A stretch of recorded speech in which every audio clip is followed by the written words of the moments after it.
Bonjour à toutes et à tous, je suis Wendy Pono-Rousseau.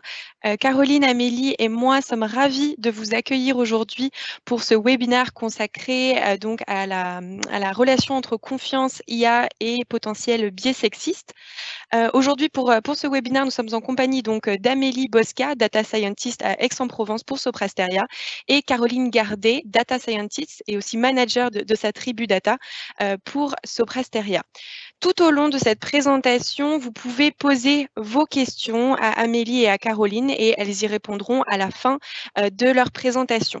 Également, n'oubliez pas que vous pouvez interagir tout au long de cette présentation sur le klaxon. Vous avez le lien qui a été partagé dans le fil de discussion et également le code qui vous est précisé. Donc, Amélie, Caroline, je vous laisse prendre la main. Bonne présentation à toutes et à tous. Bonjour, moi je m'appelle Amélie. Donc pour vous présenter un peu mon parcours, j'ai fait une école d'ingénieur généraliste où je me suis spécialisée en dernière année en data science. Et à la sortie de mon école, je voulais un métier qui me permette de répondre à des problèmes concrets. Et donc c'est pour ça que je suis venue chez Soprasteria où je suis data scientist aujourd'hui. Je travaille à Aix-en-Provence et j'interviens sur des projets donc en lien avec la data science, avec l'intelligence artificielle. Et je participe à la construction de solutions qui embarquent de l'IA, au développement de ces solutions. Je fais aussi un petit peu de recherche sur des techniques novatrices en IA. Et enfin, je suis aussi un petit peu impliquée dans des actions qui visent à familiariser les collaborateurs Soprasteria à la data science, donc à les former, à les initier et à les accompagner sur ces sujets. Caroline? Caroline Gardet. Moi, mon parcours scolaire, ça remonte à un petit peu plus longtemps, mais j'ai fait une école d'ingénieur et ensuite j'étais à l'université pour une thèse en maths. J'ai découvert la data science d'ailleurs pendant ma thèse et j'ai décidé de me reconvertir dans la data science et plus tard dans le conseil. Ça fait 4 ans maintenant que je suis sur Prestaria. Je travaille principalement à l'heure actuelle pour le ministère de la Justice, le ministère de l'Intérieur et le ministère des Armées. Je pilote des projets tels que des outils d'aide à la décision, par exemple sur le contrôle routier notamment. Donc comment placer les différents contrôles par rapport au comportement des automobilistes et à l'objectif qu'on veut atteindre. À l'heure actuelle, je suis manager au sein d'une tribu d'une dizaine de data scientists. Et donc, voilà, nos missions sont très variées. À toi, Amélie, je te laisse introduire le klaxon. Tout à fait. Donc, pour commencer, on vous propose une petite activité à laquelle un certain nombre d'entre vous ont déjà répondu. La question, c'est avez-vous confiance en l'IA? Donc, on va vous laisser encore quelques instants pour ceux qui n'ont pas répondu, peut-être pour vous laisser le temps aussi de vous connecter pour ceux qui n'ont pas pu. Voilà, donc on vous laisse répondre à cette petite question de départ. Pour commencer, on va essayer d'expliquer un petit peu d'où viennent les biais dans l'IA, parce que c'est le sujet de notre présentation aujourd'hui. Puis on évoquera ce qu'on peut faire aujourd'hui pour des IA qui sont déjà construites. On se demandera aussi ce qu'il aurait fallu faire avant leur construction. Et enfin, la question comment avoir confiance, où on parlera notamment du sujet de la certification de l'IA. Donc tout d'abord, on va commencer avec un fait divers qui a fait la une des journaux. Donc, il s'agit d'une polémique sur les algorithmes de reconnaissance faciale qui seraient racistes et sexistes. Donc, ce fait divers, en fait, il correspond à une étude qui a été menée qui s'appelle Gender Shades, dont le but est d'analyser différents algorithmes de reconnaissance faciale qui ont été développés par plusieurs sociétés différentes et d'y déceler d'éventuelles traces de sexisme et de racisme. Donc, le tableau que vous voyez, il affiche le taux de réussite de ces algorithmes. Et si on regarde par exemple la ligne de l'algorithme d'IBM, eh ben on voit qu'il y a plus de 10% d'écart en performance entre un homme noir et un homme blanc. Donc, d'une part, il est raciste, mais on voit aussi qu'il y a plus de 20% d'écart entre un homme noir et une femme noire, par exemple. Donc, il est également sexiste. Et en tout, entre les deux cas extrêmes, donc qui, pour ce cas-là, est l'homme blanc et la femme noire, on a plus de 34% d'écart. Donc ce constat, il est assez accablant puisque ces algorithmes, ils sont à la fois racistes, sexistes et en plus avec une marge qui est quand même très très importante. Donc ce type de fait divers, il fait souvent la une des journaux et c'est notamment le cas aux États-Unis où l'intelligence artificielle, elle est largement utilisée dans la société. Donc par exemple pour la reconnaissance faciale, mais aussi pour des faits de discrimination à l'embauche, par exemple, avec Amazon. Donc on avait un algorithme qui donnait une note de 1 à 5 à un CV pour un poste donné. Et on s'est rendu compte que pour des emplois techniques, comme par exemple une développeuse web, bah, les femmes, elles étaient systématiquement écartées. Un autre fait divers, c'est un algorithme à l'hôpital à propos de programmes de santé, de programmes de soins, avec des personnes qui étaient choisies pour ces programmes en fonction de leurs origines ethniques. Et donc, bien évidemment, vous vous en doutez, ça favorisait plutôt les personnes de couleur blanche. Donc l'IA, elle intègre des biais dans les résultats qu'elle produit. Et lorsque ces biais sont du racisme ou du sexisme, cet usage il devient très problématique et ça accentue les inégalités. Par exemple, on peut imaginer que la reconnaissance faciale, ça pourrait être utilisé pour arrêter quelqu'un pour un crime. Et dans ce cas, bah, si on a plus de chances d'erreur sur une certaine catégorie de population, ça peut être dramatique. Dans le cas des CV, bah, des femmes qui n'auront jamais l'occasion d'accéder à des postes techniques. Donc maintenant, nous allons essayer de comprendre ce qui s'est passé. D'où viennent ces biais? Eh bien, pour comprendre, nous allons commencer par expliquer comment ces algorithmes d'intelligence artificielle sont construits. Donc, pour ça, on a un principe général, c'est le principe d'apprentissage. On va essayer d'expliquer un petit peu ce que c'est cette construction de modèles par apprentissage. Donc, par exemple, imaginons qu'une société, elle prépare un recrutement pour un poste. Au hasard, elle veut embaucher un data scientist. Eh ben, on va avoir des dizaines, voire des centaines de CV qui vont arriver auprès du service RH. Le RH, lui, il reçoit ces CV et qu'est-ce qu'il va faire? Ben, il va trier ces CV et il va essayer de présélectionner qu'un nombre réduit de candidats pour ce poste et ceux-là, ils décrocheront un entretien. Et nous, ce qu'on voudrait, c'est automatiser cette présélection. Et pour ça, ben, on dispose d'une base de données de CV de data scientist avec l'information présélectionnée ou non par le RH qui avant faisait ce tri-là à la main. Donc on a des données qui sont étiquetées. Alors en datation, sont dit labellisées. Donc vous le voyez par exemple, ben, on voit que Clément il a été sélectionné, Amélie elle n'a pas été sélectionnée, Caroline elle a été sélectionnée. Et donc ces données-là, c'est-à-dire les CV plus les étiquettes, on va les injecter dans un modèle. Alors qu'est-ce que c'est un modèle? Ben, c'est tout simplement une fonction mathématique qu'on essaye d'ajuster au mieux. Et cette phase d'ajustement, c'est ce qu'on appelle l'entraînement. Donc, on cherche le modèle qui associe le mieux les CV avec leurs étiquettes, c'est-à-dire le modèle qui fait le moins d'erreurs. Et comment l'algorithme il procède à cette recherche? C'est avec le principe qu'on appelle de l'essai et de l'erreur. C'est-à-dire que si on caricature un petit peu, on a un modèle de départ, on lui injecte les CV, on regarde de combien il se trompe, on ajuste un petit peu, et puis s'il fait plus ou moins d'erreurs, on ajuste encore un peu, et petit à petit, comme ça, on continue ce processus jusqu'à ce que l'algorithme fasse de moins en moins d'erreurs. Après cette phase d'apprentissage, on a un modèle qui est figé. Et on dispose d'un algorithme qui sait associer les CV avec leurs étiquettes. Mais nous, ce qu'on veut en réalité, c'est présélectionner nos CV actuels, c'est-à-dire les nouveaux CV, ceux qui n'étaient pas dans la base de données de départ, et dont on veut déterminer la nouvelle étiquette pour notre recrutement. Donc pour cela, on injecte par exemple le CV de Mehdi dans le modèle, et puis le modèle, il nous donne l'étiquette. Donc dans ce cas-là, Mehdi, il a été sélectionné. Et l'algorithme, il a appris la tâche sur un ensemble de données qui étaient existantes. Et ce qu'il est capable de faire, c'est de généraliser ce qu'il a appris à de nouveaux CV qu'il n'a jamais vus. C'est ça le vrai but de l'apprentissage.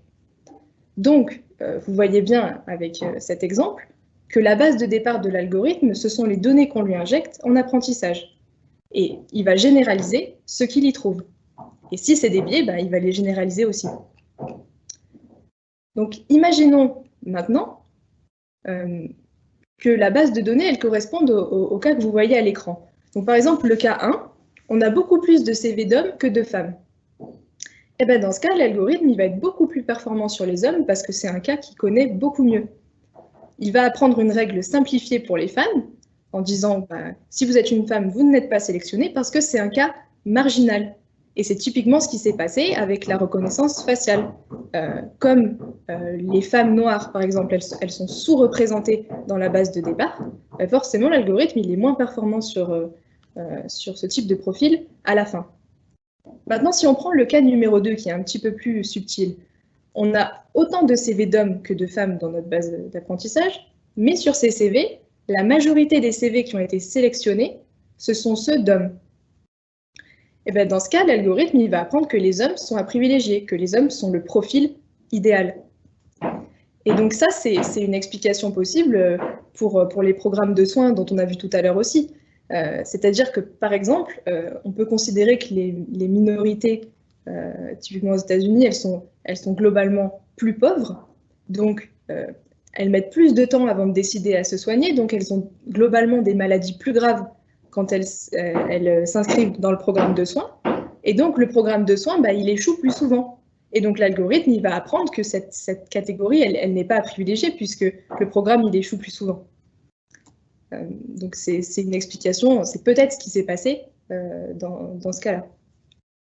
Et donc ce qu'il faut bien comprendre, c'est que pour l'algorithme, ce type de modèle, il est correct. Et en fait, ces modèles, ils sont performants sur la base de données qu'on lui donne parce qu'il fait peu d'erreurs. Mais pour autant, ils sont biaisés et c'est bien le problème.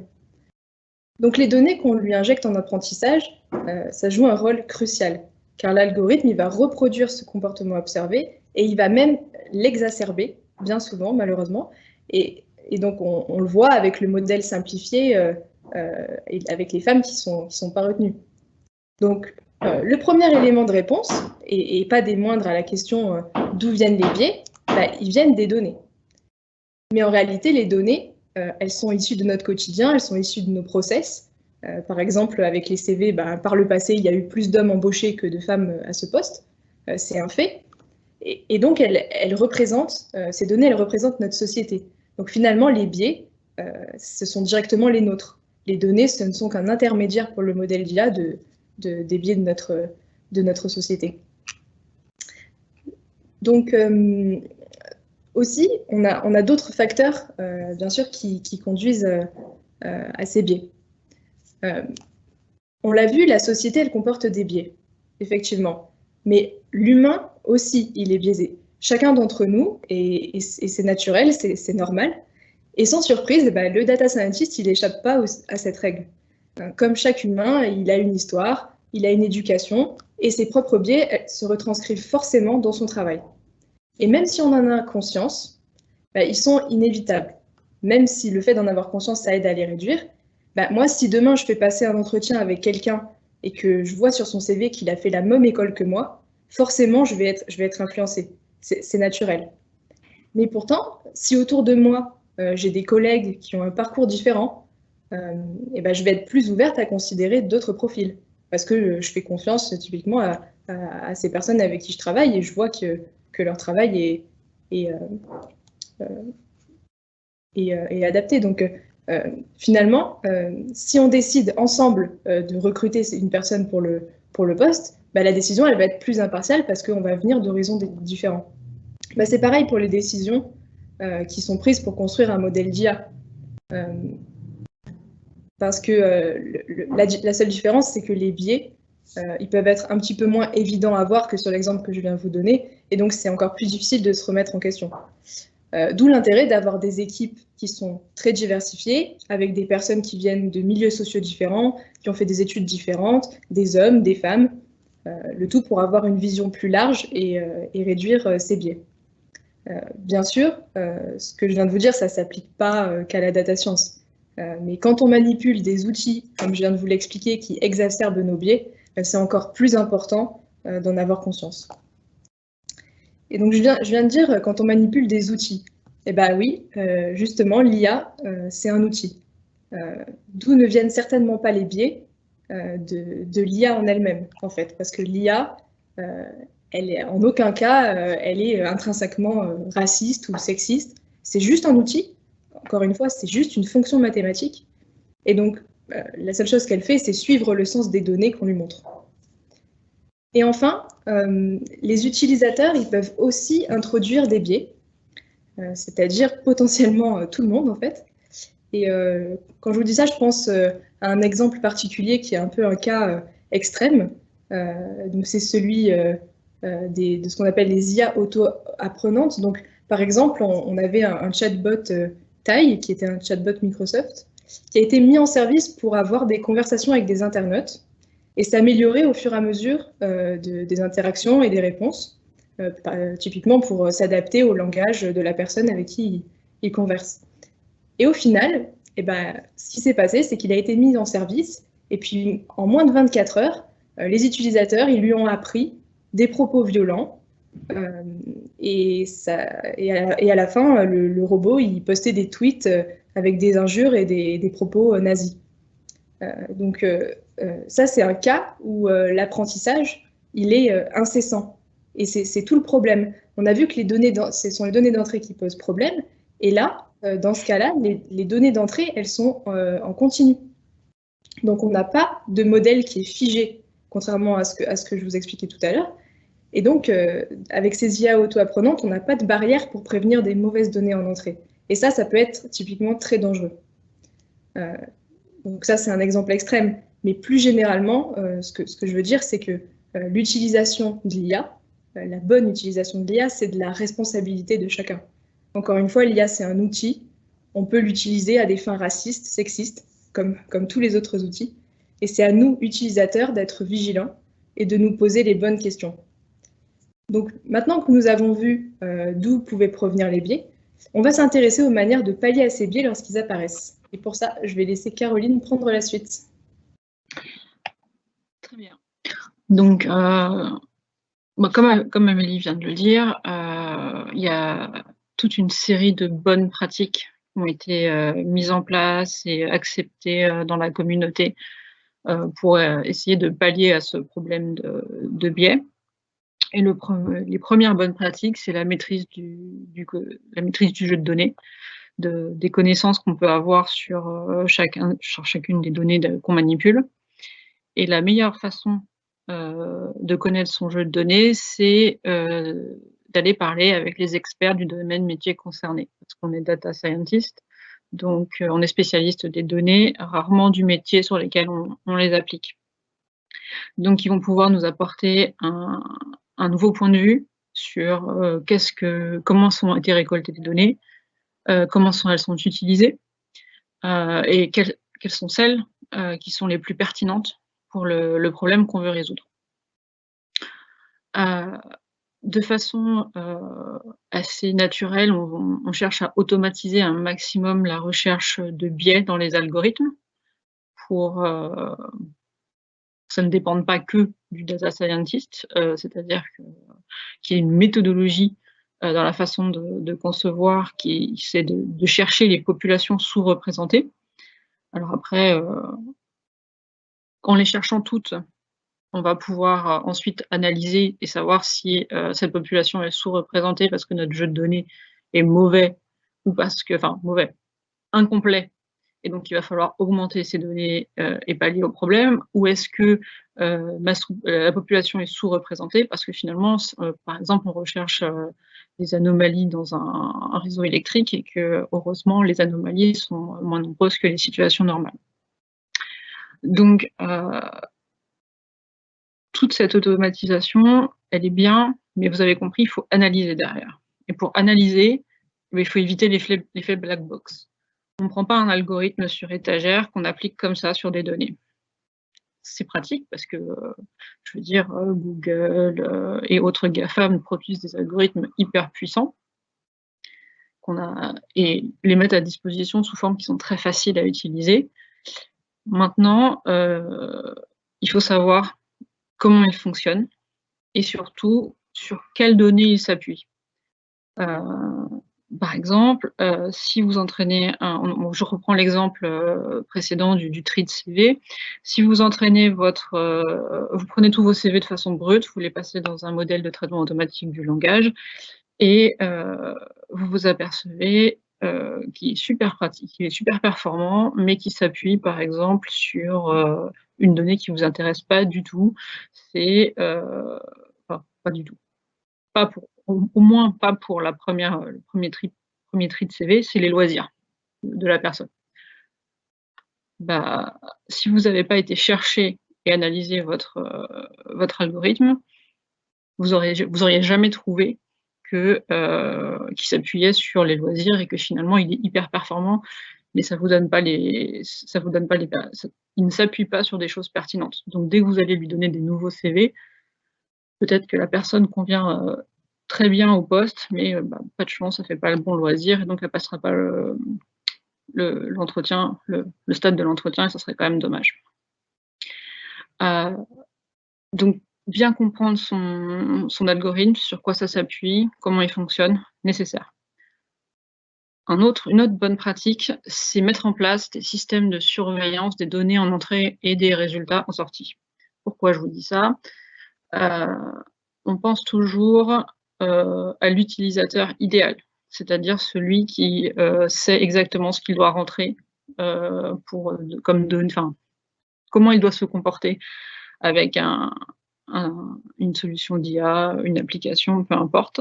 Sauf que c'est pas le cas. Souvent, les données du monde réel sont différentes des données qu'on a normalisées, standardisées en entrée pour entraîner l'algorithme. Donc, surveiller l'entrée, ça veut dire s'assurer que la majorité des utilisateurs vont se servir correctement de votre solution. Et donc, les données en entrée sont conformes à votre attendu. Et tous ceux qui ne l'utiliseront pas bien, soit seront redirigés en leur disant non, il faut rentrer ça, ça et ça, ou il faut faire ça, ça et ça avant de s'en servir, soit ils seront redirigés, ça sera traité. Ça ne sera pas laissé au hasard de la réponse de l'algorithme.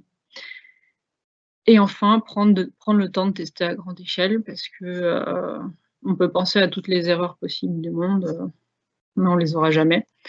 Donc, prendre le temps de tester à grande échelle, confronter la solution aux utilisateurs, c'est ce qui permet, et prendre avec le feedback, améliorer la solution, c'est ce qui permet d'avoir une solution la plus efficace, éthique possible. On a mis en place toutes ces bonnes pratiques tout au long du projet IA. Donc là, c'est une modélisation d'un projet CRISP qui part de la compréhension du besoin métier en passant par la conception du modèle jusqu'au déploiement et à la supervision de l'application. Et on voit que chacune de ces bonnes pratiques apparaissent à chaque étape. Donc, inclure des experts métiers dès la compréhension du besoin métier, mais aussi, par exemple, une fois qu'on a fait à l'étape 4, une fois qu'on a notre modèle, qu'il a appris, qu'on l'a évalué, qu'il est bien performant, et revenir vers le métier pour évaluer la pertinence de ce qu'on a obtenu, évaluer l'ergonomie de la solution qu'on a pensée, évaluer est-ce que l'erreur qu'on a est acceptable, tout ça. Donc revenir vers les métiers même au cours du projet. Ou encore, une fois qu'on a supervisé, c'est là où vous aurez les bonnes pratiques de tests à grande échelle et des systèmes de surveillance. Donc ça, c'est des bonnes pratiques, mais on est en réaction. Le projet est déjà parti, on sait ce qu'on veut faire. On est déjà dans la phase où on a les données dans les mains et c'est parti. Mais le mieux, c'est d'anticiper. Donc, c'est une notion qui est en cours de définition. On entend beaucoup parler actuellement, pas seulement pour l'IA, c'est l'éthique by design. Donc, c'est une tendance qui a été lancée par la Privacy by Design et le RGPD. C'est penser une application dès son design à respecter certains principes. Donc, pour la privacy, c'était respecter les principes de données personnelles. Et l'éthique, c'est respecter les principes éthiques. Donc c'est pas encore figé comme concept. Ça fait partie des notions qui sont dans la plupart des exploratoires dans les diverses sociétés actuelles. Et c'est se poser des questions comme: pourquoi est-ce que je conçois cette IA? À quel endroit je vais utiliser l'IA? Pourquoi faire exactement? Dans ces cas-là, si je pars avec l'idée d'une IA, quelle erreur est acceptable? Quel impact en cas d'erreur sur l'utilisateur, sur le le client? Heu, pour qui on fait le produit? Pour qui on fait ce produit à base d'IA? Quel est son niveau de formation? Quelle va être la portée de mon produit? Heu et avec quel impact en cas de succès? Donc tout ça, ce sont des questions qui sont en cours et qui sont un peu abstraites. La photo, commençons par l'élément 1. La photo est évidemment à risque de biais sexiste, puisqu'on reconnaît quand même bien un homme d'une femme, donc on l'enlèverait tout simplement lors d'un traitement. Pareil pour le nom, il existe à l'heure actuelle une majorité des banques de noms et donc on sait si c'est une femme ou un homme. Il existe d'ailleurs des applications qui permettent à partir du nom et du prénom de retrouver le genre de la personne pour compléter des formulaires administratifs. Donc c'est un élément qu'on enlèverait aussi, qui n'est pas vraiment nécessaire pour le tri du CV, donc pas besoin de l'altérer. Data scientist, comme c'est un terme anglais, on a la chance que ce soit ni féminin ni masculin, donc on le garderait tel quel, puisqu'en plus c'est la base pour ce poste-là, c'est la base de la recherche du tri. Le baccalauréat scientifique, donc là, comme ça, le nom tout simple, aucun problème, c'est ni féminin ni masculin. Et à l'heure actuelle, comme en baccalauréat scientifique, il y a quasiment la même proportion d'hommes et de femmes, ça on ne peut pas en déduire si le candidat a plus tendance à être un homme qu'une femme. Donc pareil, on le garderait tel quel. Je suis passionnée par l'intelligence artificielle en 5. Donc là, il y a un risque. Alors, pourquoi il y a un risque? Mais c'est pas totalement, ça va dépendre du modèle que vous allez utiliser. C'est à repérer comme données, mais si vous utilisez un ancien modèle de traitement automatique du langage qui ne gardera que la racine des mots, finalement, c'est un modèle qui va permettre d'enlever l'accord fait sur passionné, qui va ne garder que passion, en fait, et donc ça va dégenrer cette phrase. Mais cette phrase est genrée. Passionné et ça veut dire qu'on pourrait en déduire que le candidat est une candidate. Maintenant, les nouveaux modèles ont tendance à ne plus modifier les mots. Donc, il y aurait risque de biais. Et donc, il faudrait probablement dégenrer le passionné avant ou tout simplement, il faudrait dégenrer cette phrase. Le 6 pratique du football en club depuis 5 ans au SCSCF, pardon. Donc là, pareil, c'est une phrase qui est assez intéressante dans le sens où le SCSCF, c'est un club de foot féminin.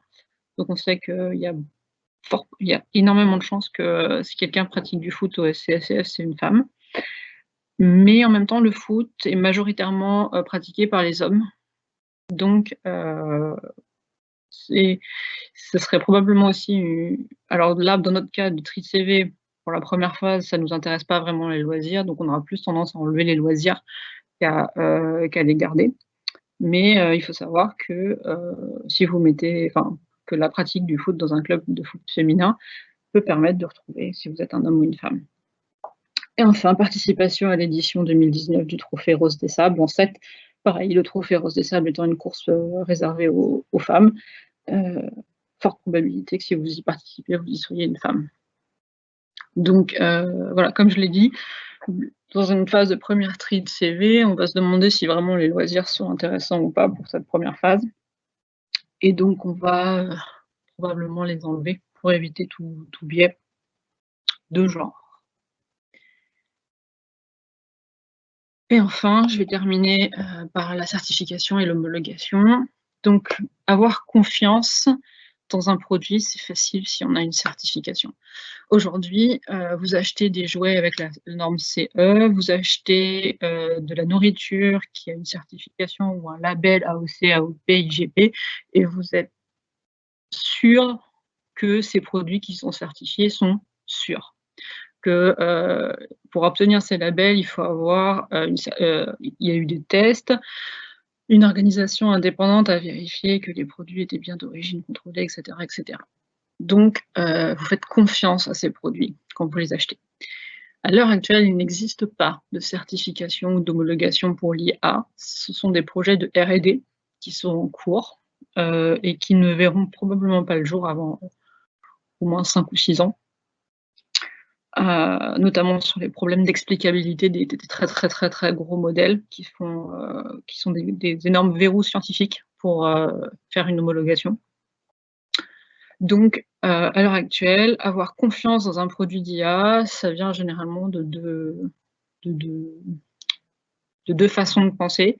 C'est soit tout le monde les utilise, donc finalement, j'ai tellement pris l'habitude que je me pose même plus la question, j'ai confiance, je l'utilise tous les jours, et c'est pas la meilleure c'est pas la meilleure façon de penser, mais c'est un fait. Ou alors c'est je me suis fait une conviction sur l'outil, j'ai été chercher comment il fonctionne, comment il a été conçu, et donc je sais que je peux lui faire confiance ou pas confiance. C'est pas facile. Se faire une conviction sur un produit à base d'IA quand on n'est pas spécialiste de l'IA, c'est un processus qui est difficile parce qu'il faut lire de nombreux articles, il faut recroiser des informations, et on va être honnête, on n'a pas forcément le temps de le faire à chaque fois, ou ni l'envie d'ailleurs.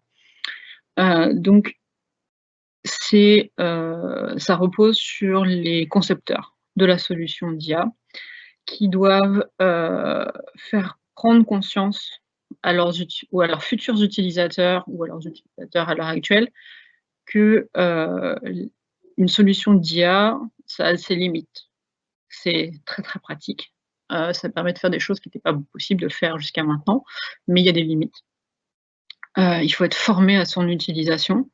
Un outil d'aide à la décision, c'est pas, ça donne une prédiction, ça donne une information avec une probabilité, comme indicateur de fiabilité, et une probabilité, et bah, qu'est-ce que ça veut dire? Si demain il y a 70 % de chances qu'il pleuve, ça veut dire quoi? Ça veut dire qu'il faut que je prenne mon parapluie, probablement. Mais ça va pas me dire si il va pleuvoir beaucoup, s'il va pas beaucoup, si ça va être des averses, si ça va être, je sais pas, s'il va pleuvoir en continu. Donc il faut expliquer le produit qu'on délivre. Il faut former aux limites, et il faut expliquer ce que ça fait. Donc je vais revenir à un exemple qui est qu'on a utilisé tout au long de cette présentation. C'est le tri des CV. Si vous avez construit une solution d'IA de tri des CV pour un poste de data scientist qui se base sur le niveau d'études, l'expérience, la langue parlée et l'esprit d'équipe, disons, et que à 50 % c'est le niveau d'études qui compte et qu'à 30 % c'est les expériences similaires, vous savez qu'en tant que RH, si on vous a expliqué tout ça, que cet outil a été conçu pour faire le tri pour le poste que vous avez demandé. Si jamais vous faites un autre poste, soit il faudra reparamétrer l'outil, soit vous-même si l'outil le permet, soit par des data scientists. Parce que je prends un exemple, si jamais vous faites un nouveau poste pour un niveau d'études différent, ah bah, à ce moment-là, l'outil ne sera plus du tout adapté, puisque vous l'avez entraîné à un certain niveau d'études. Donc si l'ARH utilise cet outil pour faire son tri sur un autre CV et que ça lui remonte que des CV qui ne correspondent pas à sa recherche, elle va arrêter d'utiliser l'outil, puisque ça lui aura remonté que des CV dont elle n'en a pas besoin. Donc elle aura plus confiance en l'outil, et donc elle va on va perdre un utilisateur, très clairement. Donc, c'est nécessaire, et c'est aux concepteurs, aux data scientists, de faire prendre conscience aux leurs utilisateurs qu'il faut qu'ils soient formés et qu'il y a des limites. Donc en conclusion, on a vu que les biais des modèles d'IA proviennent principalement des données qu'on utilise pour leur faire apprendre. À l'heure actuelle, il y a des méthodes à base de bonnes pratiques qui permettent de pallier à ce problème, mais que le mieux, c'est d'anticiper. Donc ça, c'est un travail en cours qui portera ses fruits probablement d'ici à la fin de l'année, et qui permettront de designer l'outil pour qu'il soit éthique by design, pour qu'il soit éthique dès le départ, pardon. Et enfin, qu'il faut responsabiliser les utilisateurs. Donc, il faut que les éditeurs de solutions et les data scientists produisent de la documentation ou qu'ils expliquent au moins à leurs utilisateurs et que les utilisateurs prennent leurs responsabilités pour que quand ils utilisent l'IA, ils en connaissent les limites et qu'ils sachent comment l'utiliser. Voilà. Ce sera tout pour nous. Donc, s'il y a des questions maintenant. Oui, bien sûr. On a reçu quelques questions. On va les traiter dans leur ordre d'arrivée. Et puis également, si vous avez d'autres questions qui vous viennent, n'hésitez pas à nous les partager. Une première question de Romain. Pourquoi ne pas, pour définir les modèles IA et réduire un possible biais, entraîner autant de CV d'hommes que de CV de femmes? Bah ça va dépendre de la récolte. Par exemple, pour les postes si j'allais dans un service d'IT et que je leur demandais leur CV des candidats qu'ils ont reçus pour les postes précédents, il y aurait 80%, 90% de CV qui viennent d'hommes. Parce qu'à l'heure actuelle, il y a beaucoup plus de CV d'hommes, enfin, ce sont des hommes qui postulent pour des places d'IT que des femmes. Donc il faudrait que je rééquilibre mon jeu de données. Donc il existe des méthodes pour rééquilibrer le jeu de données, mais de façon brute, la plupart des jeux de données sont déséquilibrés. Je ne sais pas si ça répond à la question. On laisse Romain revenir vers nous si ce n'est pas le cas.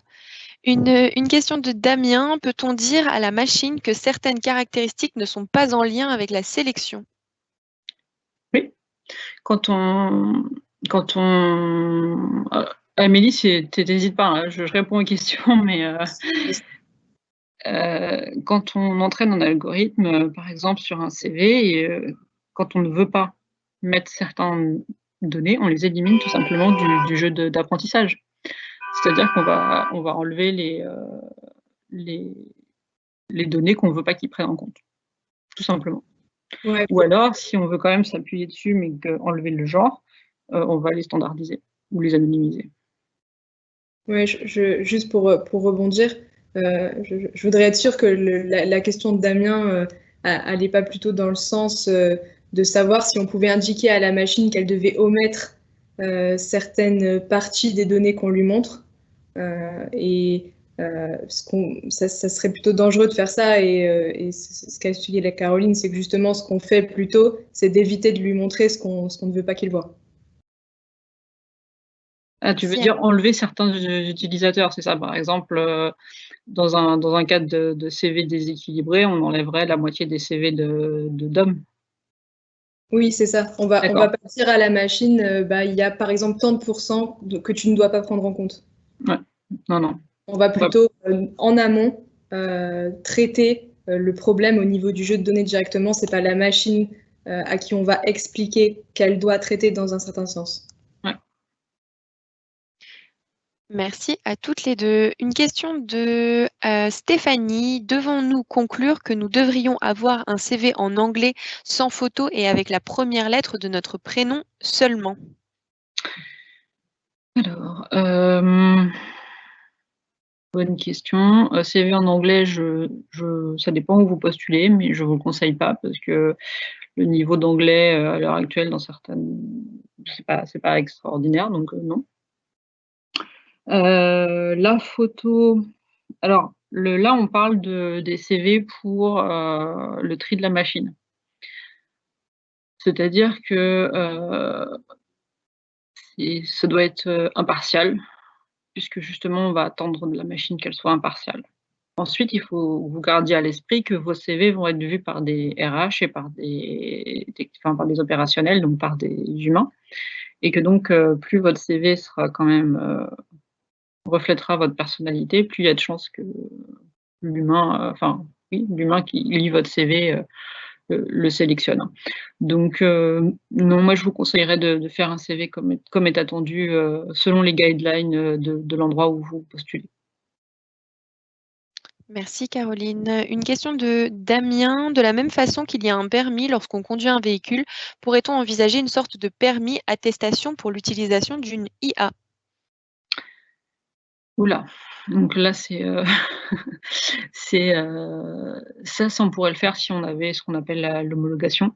C'est-à-dire par exemple on pourrait dire dans l'administration française, on n'utilise que des IA qui sont certifiées. Parce que ce sont des critères, des normes, des standards. Donc ça pourrait être fait. À l'heure actuelle, ça n'existe pas. Donc ce serait difficile de légiférer sur un permis d'IA. Maintenant, il faut savoir que la loi française est quand même relativement bien faite et que, dans tous les systèmes dits critiques ou les systèmes importants, l'utilisation de l'IA est très réglementée. Donc par exemple, moi quand je fais des systèmes d'aide à la décision, ça passe toujours par, un utilisateur humain qui prend la décision à la fin. Donc les endroits où ça a vraiment de l'importance, où la décision a de l'importance, l'IA ne décide pas encore d'elle-même. Ensuite, un permis d'IA, l'IA est partout, hein. À l'heure actuelle, pour ouvrir votre téléphone, pour, vous proposer des pubs, pour vous proposer des programmes Netflix, sur Amazon, pour mettre des Vélib à la bonne place dans Paris, il y a de l'IA absolument partout. Donc un permis d'IA, ce serait un peu, il y en a déjà quasiment partout du coup, voilà. Je sais pas ça pourrait être envisageable pour certaines IA dans des cas très spécifiques, mais c'est surtout ce qui est important de retenir au-delà du mot permis, c'est le fait qu'il y a une formation derrière. Alors après, est-ce que cette formation, elle est certifiante? Est-ce qu'elle te donne derrière un droit d'utilisation? C'est une autre question, mais en tout cas, sur l'aspect formation, oui, complètement. Ah oui, ça devrait être, oui. Une question de Louis. Pour reprendre l'exemple du chatbot taille, qu'est-ce qui aurait été bien de faire pour filtrer les données qu'il reçoit des utilisateurs? Alors là, c'est compliqué. Parce que tout l'intérêt d'un chatbot, c'est l'interaction en temps réel. Donc si on commence à filtrer ce que les utilisateurs lui disent, ça va ralentir, ce sera plus du temps réel. Donc le but quand même, c'était de faire un chatbot qui comprenne le langage humain. Et donc il s'était dit qu'au lieu de labelliser et d'entraîner de créer un jeu de données énorme, ils allaient mettre le chatbot en ligne et puis à force de parler avec les gens, ils allaient s'entraîner à comprendre le langage humain en parlant avec les gens.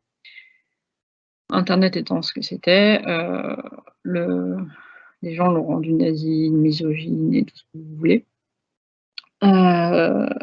Donc à mon avis, cette façon de faire, c'est la façon de faire qui était inadaptée. On ne peut pas laisser l'entraînement d'un modèle sans barrière, puisque là c'était laissé vraiment sur internet. Donc en faisant comme ça, on était sûr d'aller à l'échec. Enfin, je vois pas comment ça aurait pu être autrement. Bon, maintenant, il fallait y penser, hein, mais je les blâme pas, hein, mais pas encadré. Donc pour faire comprendre un chatbot le langage humain, c'est créer soi-même son dataset. C'est créer, donc à l'heure actuelle, par exemple, les grandes boîtes comme Google, les grands GAFAM, Google, Amazon, Facebook, etc., utilisent Wikipédia. Wikipédia a entièrement mis à disposition sa base de connaissances avec des articles labellisés. Et donc, ils entraînent pour comprendre le langage et les interactions Wikipédia ou des livres. Voilà, ce qui permet d'encadrer ce qu'a appris le robot. Donc la question, si c'était est-ce qu'on aurait pu censurer les gens au fur et à mesure? Non, parce que ça on aurait enlevé l'interaction en temps réel avec le robot. Est-ce qu'on aurait pu faire autrement? J'ai un doute. Ouais, surtout que cette boîte était vraiment à vocation éducative au départ. Donc l'idée, c'était justement de le laisser libre de ses interactions avec les utilisateurs. Donc je pense que c'était même pas la philosophie du projet en plus. C'est ça. Merci à toutes les deux. On continue les questions. Comment justifier qu'un jeu de données est suffisamment juste et que tous les biais vont pouvoir être traités et évités? Bon, alors tous, déjà, c'est pas possible. La réponse, elle est assez claire déjà de ce côté-là, c'est qu'on pourra jamais savoir si tous les biais ont été enlevés. Après, voilà, comme on l'a dit, le fait déjà d'être peut-être plusieurs à avoir un regard différent, à avoir réfléchi à la question, rien que le fait d'en avoir conscience au départ et d'essayer d'enlever des biais, c'est déjà pas mal. Faut en avoir conscience. Après, tous les biais, très clairement, on n'y arrivera pas. Il y a un autre indicateur qui nous permet, in fine, de savoir si les données étaient suffisamment bien traitées au départ. C'est le résultat final. Donc, comme vous l'a montré Caroline tout à l'heure avec l'exemple du CV, c'est-à-dire a posteriori, une fois que le modèle il est créé, de regarder sur quoi est-ce qu'il se base pour prendre sa décision. Et dans ce cas, on voit si les critères sur lesquels il se base sont biaisés ou non. Et donc là, on saura si le jeu de données était biaisé au départ ou non. Ou en tout cas, si ces biais ont influencé la décision. Parce qu'au final, c'est quand même tout ce qui compte. C'est ça. On peut rationaliser un minimum son jeu d'entraînement en cherchant des sous-populations, en regardant un peu comment se constituait le jeu de données. Mais ensuite, c'est surtout l'explicabilité et l'interprétabilité de comment fonctionne l'algorithme qui nous permet de s'assurer que au moins le résultat sera pas biaisé. Une question maintenant. Alors, au vu de la minute qui nous reste, je vais prendre la question qui a eu le plus de likes, donc c'est celle de Manon. Avez-vous une idée sur le pourcentage d'entreprises qui utilisent une IA pour une présélection de CV? Aucune idée. Très bien. On va passer du coup. Désolée. Si un des problèmes est la proportion des hommes dans les données de départ, peut-on entraîner deux IA, une spécifique pour les hommes et une spécifique pour les femmes? Il vaut mieux dégenrer les CV. Puisque ça permet de vraiment faire ressortir les points importants du CV. Et donc du coup, vaut mieux dégenrer et enlever tout ce qui peut porter à risque des données de départ, plutôt de commencer à scinder les jeux de données, puisqu'ensuite il faut entraîner une IA pour les gens provenant des écoles d'ingénieurs, une IA pour les gens provenant des universités, je dis n'importe quoi, mais si on commence à scinder par les biais sociétaux, on va jamais en finir. Il faut mieux traiter les données globalement pour une meilleure performance de l'IA à la fin. Ouais, pour moi, au-delà de ça, avec cette idée-là, on est dans un niveau supplémentaire de biais parce que finalement, c'est plus le modèle qui est biaisé, c'est la démarche. Parce qu'en fait, on est en train de créer un traitement spécifique pour les hommes et un traitement spécifique pour les femmes. Et donc déjà, au départ, on est en train d'adopter une démarche qui est biaisée. Donc pour moi, ça ne résout pas le problème et même pire, il y a un problème dans le concept, quoi. Merci à toutes les deux. On a un petit peu dépassé le temps, donc je tenais à vous remercier à tous pour votre participation et pour vos nombreuses questions. Merci à vous deux également, Caroline et Amélie, pour avoir partagé tout cela avec nous aujourd'hui. Et puis, la conférence a bien été enregistrée et elle sera accessible sur la chaîne YouTube de Soprasteria dans les jours à venir. Donc, une nouvelle fois, merci à tous et puis on espère à très vite. Merci à tous. Merci.